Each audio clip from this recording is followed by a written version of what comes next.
Hey everyone, this is Brainwaves, and in this video I'm gonna show you how to create a drop in the style of PHRVA. This drop I created is heavily influenced by his flip of Billie Eilish. This whole project file, as usual, is available on my Patreon along with many others, so feel free to check the link in the description if you want to get it, and let's get started.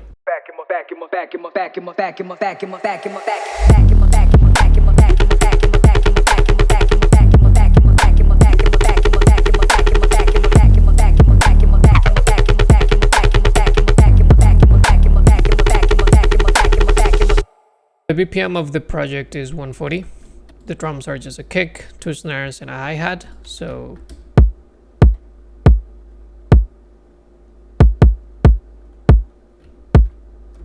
that's the kick. Then the 2 snares sound like this. One is like a more conventional snare, like a trappy snare, and then this one is more like a percussion-y snare. They both have a little bit of reverb with a reverb return track that I have. Then the hi-hat is just a pretty simple pattern repeating with a little bit of autopan to give some fluctuations to the volume. And the drums soloed, they sound like this.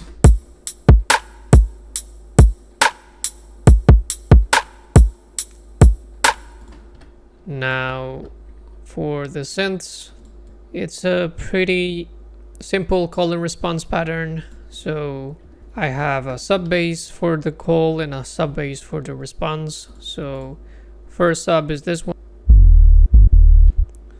So I'm just gonna mute the post-processing and the modulations so you can see how it sounds without that.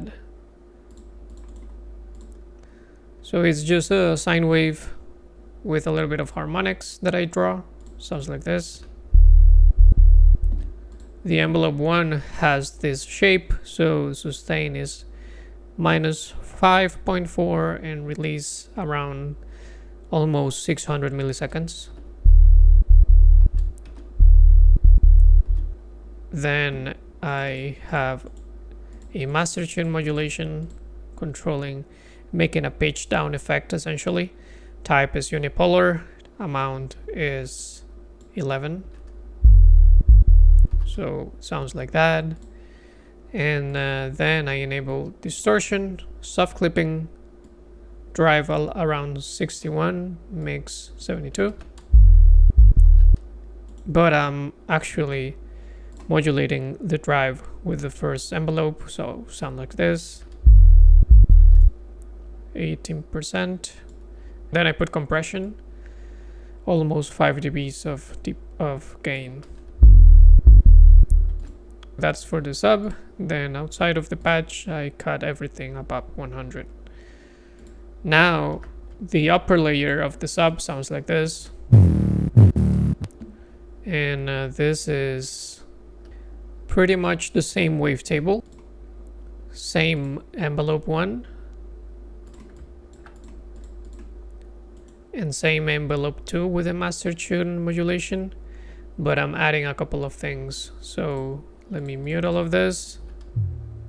I'm adding a noise generator there, which is going directly out. So what this means is that it's not going through the effects,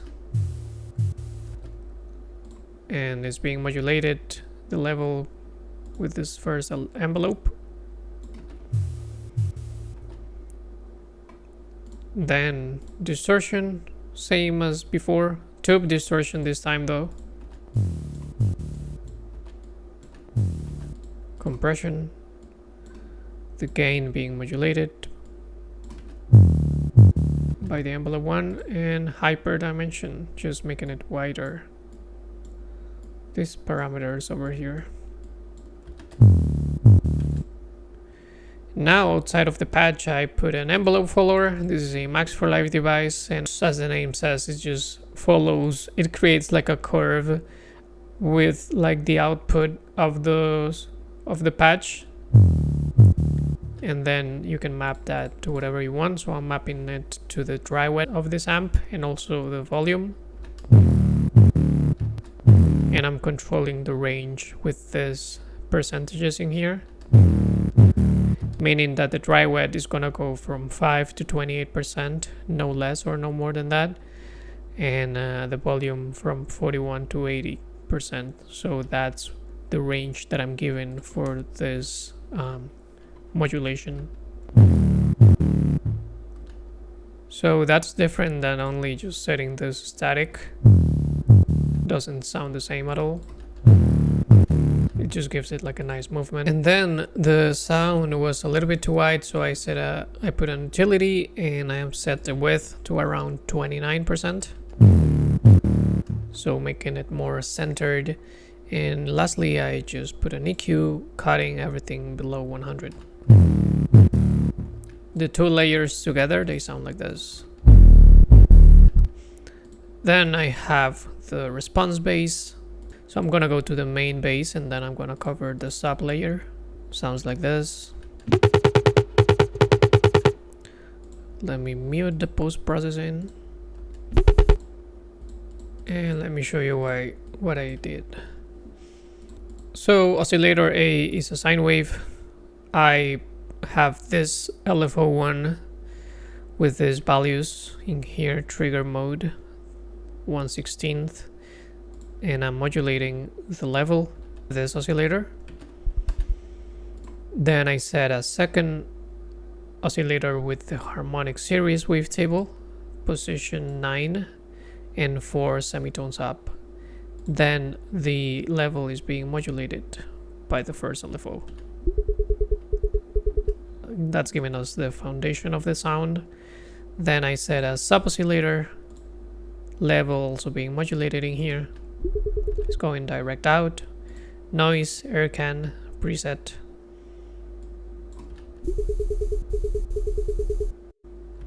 Pitch. Filter. Also modulating the cutoff with the first LFO. And this is affecting both oscillators and the noise generator.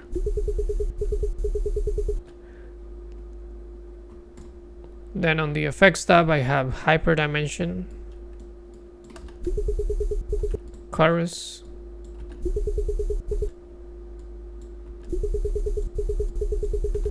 distortion, soft clipping, compression, multiband, reverb, and EQ. Now, some interesting things to notice is I have a master tune modulation. So this master tune modulation is doing like a quick pitch up effect. It's an envelope mode, meaning it's only gonna happen one time at the beginning of the sound. If I bypass this, sounds a little bit more static. If I enable it, you can hear that little pitch bend at the beginning. I could make this more noticeable.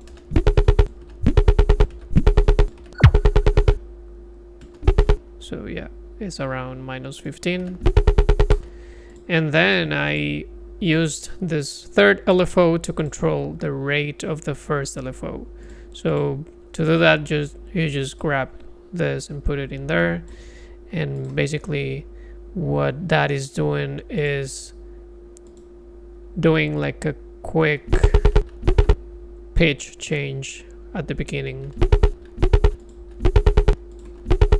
So without it, with it. And that's it for the patch. Then outside of it, I put a bit warmer, which is a preset from the Ableton saturator. Then an auto filter. Amount of the LFO is all the way up, 1/16 rate with this ramp down shape and these values in here. Notice that I'm not using the clean filter, but the OSR. And an EQ, just cutting the sub and increasing around these areas. And that's the patch. The sub is only a sine wave with a couple of harmonics from the wavetable editor.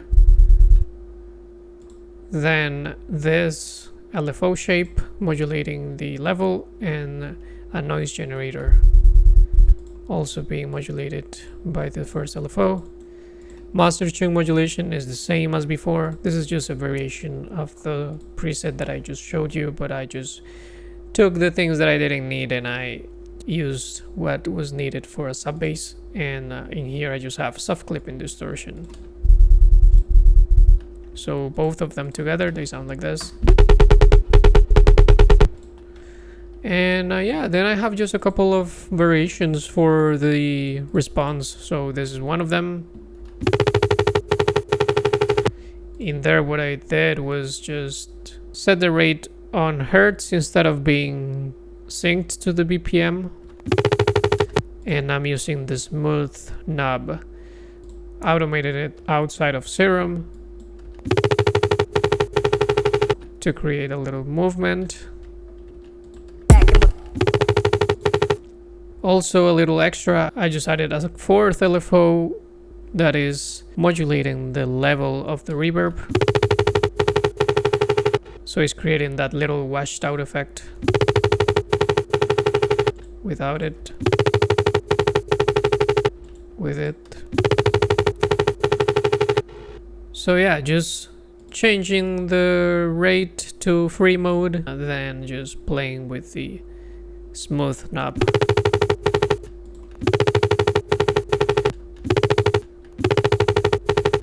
And I created another variation in here. I'm using the same patch, same channel and everything, but I just changed the rate of the master tune modulation. As you can see here. And also I changed the amount. So in here is around 15 and in here is around -15. So it's creating that little pitch drop at the beginning, which is a nice variation in my opinion. So that's for the basses. Then I just resample them on a high volume, like by cranking the master up and bouncing them to audio, just to have like a little extra crunchy layers.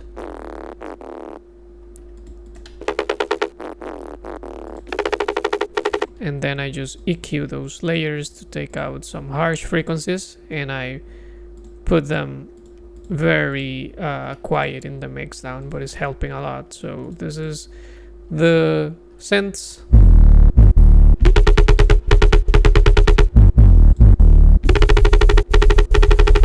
And if I take out those resampled parts,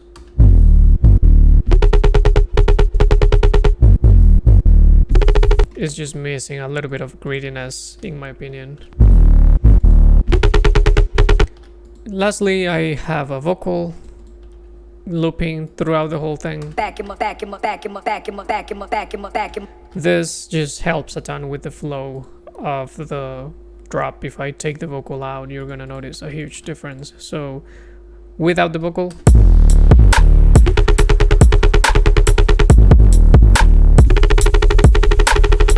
with the vocal.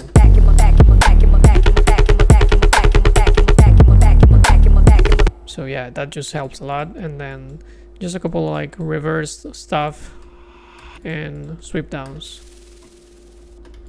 But yeah, that's pretty much it for this one. Hope it was helpful. Let me know what other styles of artists you would like me to cover. This project file is available on my Patreon if you want to get it. And also I'm doing one-on-one coaching. So if you want to jump on a Zoom call with me, feel free to check the link in the description for that. Please leave a like, comment, subscribe, and I hope to see you around.